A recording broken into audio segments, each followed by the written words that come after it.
Hello and welcome to the section on graphing and the rectangular coordinate system. I forgot to introduce myself in the last section. I'm Charles McCaig, the author of your textbook. Let's go to the board and work our first problem. We want to graph 3x plus 2y is equal to 6. So you know from your experience with equations in two variables that this is the equation of a line, and all we need to do is find 2 points on it to sketch the graph. So I'll find two ordered pairs. First of all, I'll let x be equal to 0. When x is equal to 0, I have 0 plus 2y equals 6. So 2y is equal to 6 means that y is equal to 3. So the ordered pair 0, 3 is a solution to this equation. I'll graph 0, 3 on the rectangular coordinate system here. X is 0, y is equal to 3. So I have this point right here. To find another point on the graph, I can let y be equal to 0. In that case, this term turns to 0, and I have 3x is equal to 6, so x is equal to 2. So I have the ordered pair 2, 0 is a solution to this equation. I'll sketch its graph down here. X is equal to 2, y is equal to 0. And now I have 2 points that are on the graph. I'll simply draw a line between them, and I'll have the graph of all the points in the coordinate plane that are solutions to that equation. So that's a picture of all the solutions to the equation 3x plus 2y is equal to 6.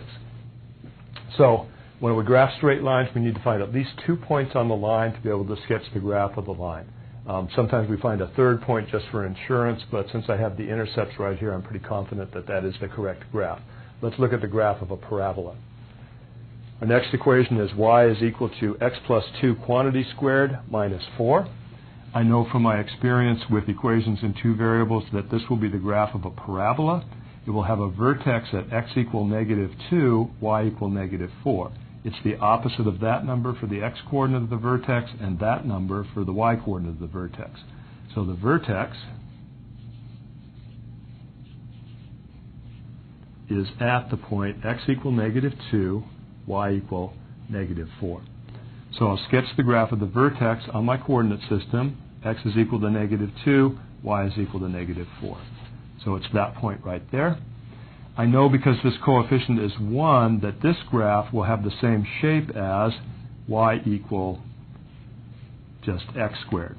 So if I start at the vertex and I go over 1, I'll go up 1, I'll be on the graph.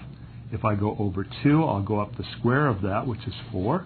And if I go over 3, I'll go up the square of that, which is 2, 4, 6, 8, 9. Same thing in the other direction. If I go back 1, I'll go up 1. If I go back 2, I'll go up the square of that, 2, 4.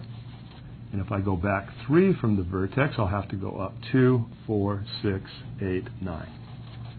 So if I connect those points with a nice smooth curve, I'll have the graph of y equal x plus 2 quantity squared minus 4.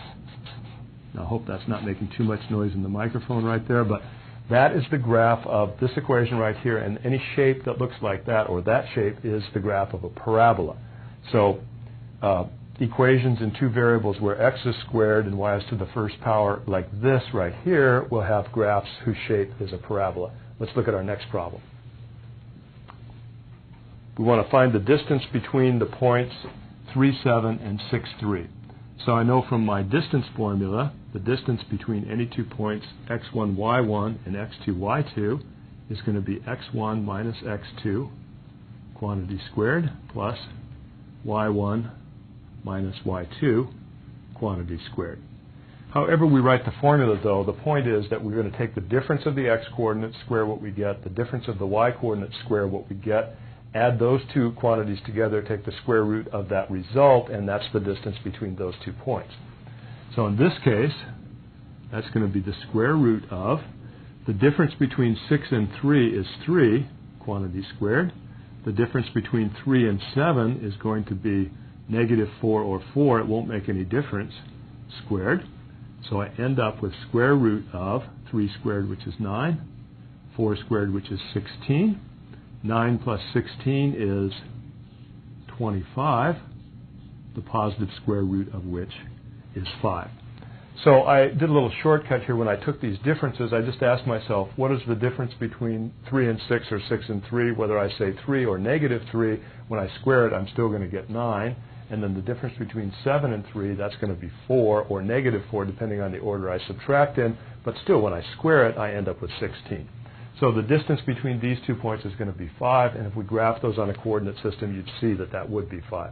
Here's our next problem. Draw 225 degrees in standard position. So an angle's in standard position when we put it on the rectangular coordinate system, and we do it so the vertex of the angle is at the origin.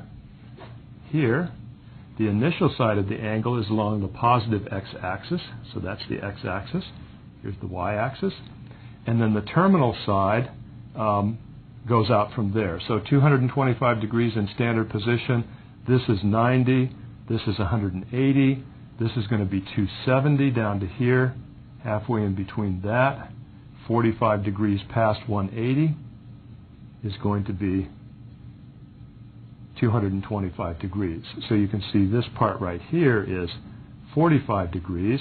I know that I'm starting out here at 0 degrees in standard position, 90 degrees in standard position, 180 degrees in standard position, 270 degrees in standard position. So if I go 45 degrees past 180, I'm going to be at 180 plus 45, which is going to be 225 degrees. So angles in standard position, the vertex is at the origin, the initial side is along the positive x-axis, and then in this case, 225 degrees, we'd say this angle in standard position terminates in quadrant 3.